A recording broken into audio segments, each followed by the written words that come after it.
కనుక ఎందుకు లాపకం అరగుండు అరబీసం తీపించుకుంటామని మన ఎమ్మెల్యే అనుచరులతో ఛాలెంజ్ చేసినాం. ఏమడక వైఎస్ఆర్ కాంగ్రెస్ పార్టీ సజ్జల రామకృష్ణారెడ్డి చేస్తే ఆయనకు టికెట్ వస్తే మీకు ఛాలెంజ్ ఎవరు మన వయసు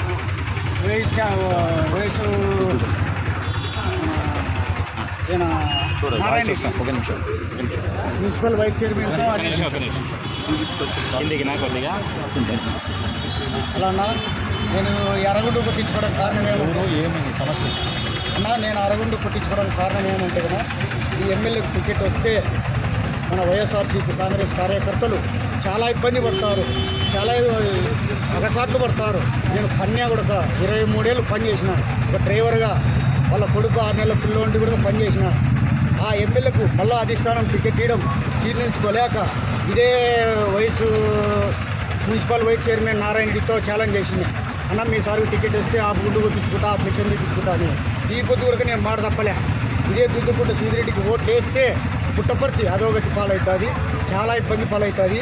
నేను ఇంతవరకు చరిత్రలో ఇన్నేళ్ళు పనిచేసిన మరి ఇంత అవమానపరుస్తారని నేను అనుకోలేదు.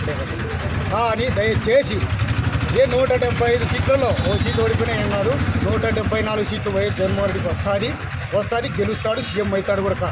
కానీ ఇట్లాంటి ఎమ్మెల్యేలకు ఓట్లేసి గెలిపియకూడదు. పుట్టపర్తి ప్రజానికులకు, పుట్టపర్తి వైఎస్ఆర్సీపీ నాయకులకు నేను కోరడం ఇదే. ఇంతకన్నా నేను ఎక్కువ మాట్లాడను. వాళ్ళు కౌంటర్ ఇస్తే దానికి మళ్ళీ మీ దగ్గరికి వచ్చి నేను కౌంటర్ ఇస్తాను. నాకు మామూలు అన్యాయం జరగదు, అది వాళ్ళు రిపీట్ ఇచ్చినా నేను చెప్తాను. సమస్య ఇప్పుడు చెప్పను, వాళ్ళు కౌంటర్ ఇస్తారు కదా మీడియాకు, అప్పుడు చెప్తాను.